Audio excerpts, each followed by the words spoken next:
Karimnagar market యార్డులో మొక్కజొన్న కొనుగోలు కేంద్రాన్ని సందర్శించారు మాజీ మంత్రి ఎమ్మెల్యే గంగుల కమలాకర్. మొక్కజొన్న కొనుగోళ్ల సమస్యల గురించి రైతులను అడిగి తెలుసుకున్నారు. గత 15 రోజులుగా మార్కెట్ తీసుకొచ్చిన ధాన్యాన్ని కొనుగోలు చేయడం లేదంటూ రైతులు మొరపెట్టుకున్నారు.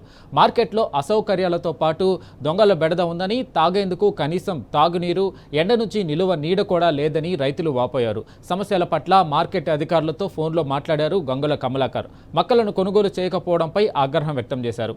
అకాల వర్షాలు పడే ప్రమాదం ఉందని, యుద్ధ ప్రాతిపదికన మొక్కలను వెంటనే కాంటా పెట్టి సరిపడా లారీలు పెట్టి గోదాములకు తరలించాలని డిమాండ్ చేశారు. లేకుంటే రైతులతో కలిసి పెద్ద ఎత్తున ధర్నాకు దిగుతామని హెచ్చరించారు.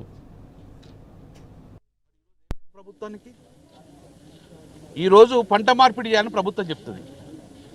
వరి పంట ఏకండి, పంట మార్పిడి చేయమని చెప్తే రైతులందరూ మీ మాట విని, ముఖ్యమంత్రి మాట విని ఈరోజు మక్కలేసారు. పంట మార్పిడి జరిగింది. మరి మక్కలు పండించిన మక్కలన్నీ కూడా ఇప్పుడు రోడ్డు మీద తీసుకొచ్చారు. 20 రోజులే బీట్లకు వచ్చి కూర్చున్నారు. ఇంతవరకు కూడా మార్కెట్ కొంటదా కొనదా డిసైడ్ చేయలేదు.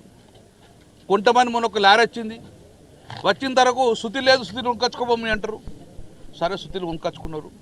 20 రోజులే కాంట పెట్టలేదు. ఇదివరకు కాంట పెట్టిన కూడా 15 రోజులే లారీలు రాలేదు.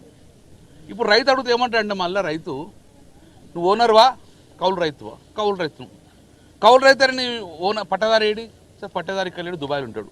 పట్టదారు సంతకం కావాలంటాడు. ఇప్పుడు పట్టదారు రావన్నట, అప్పుడేమిటి ఇయ్యనట, అప్పుడు కొంటారట. అంటే ఏం చేసిందంటే వీళ్ళు ఎట్టి పరిస్థితిలో కొర్రీలు పెట్టి ఇబ్బంది పెట్టి పంట కొనుగోలు చేయొద్దు. పంట కొనుగోలు చేయకపోతే ఏమవుతుంది? ఇమీడియట్గా వీళ్ళందరూ దళాలకు అమ్ముకుంటారు. అప్పుడు రైతు ప్రభుత్వం మీద భారం పడది, ప్రభుత్వం పైసలు ఇవ్వనేది తెడతెలం అవుతుంది. ఈ రోజున పరిస్థితి ఏంది? మక్కలు ఎంఎస్పి 2400 రూపాయలు ఒక ఎకరానికి. ఇప్పుడున్న పంట ఎకరానికి 35 నుంచి 40 క్వింటాలు పండుతుంది. మరి ప్రభుత్వం ఏం చెప్తుంది? 35 క్వింటాలు పండుతుంది, 40 క్వింటాలు 25 క్వింటాలు కొంటా అని చెప్పేసి ఇప్పుడు క్యాపింగ్ పెట్టింది.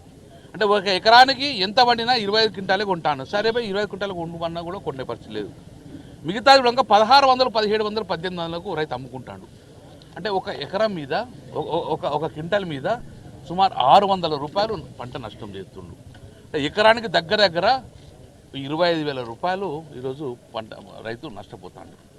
ఇదా ఈ పరిస్థితి? అంటే మొత్తం ప్రభుత్వం టోటల్ విఫలమైంది. రైతు పండించిన పంట కొనటంలో పూర్తిగా విఫలమైంది. అధికార యంత్రాంగం లేరు, అధికార యంత్రాంగం నడిపించే మంత్రులు లేరు, అధికార యంత్రాంగం నడిపించే ప్రభుత్వము లేదు. నేను రైతులను ఈరోజు పరిస్థితి చాలా అఘోరమైన పరిస్థితి. ఇవాళ రేపు చూస్తాము, మక్కలు మొత్తం క్లియర్ కాకపోతే డెఫినెట్గా ఆ రైతులతో ఉద్యమం చేస్తామని చెప్పడంగా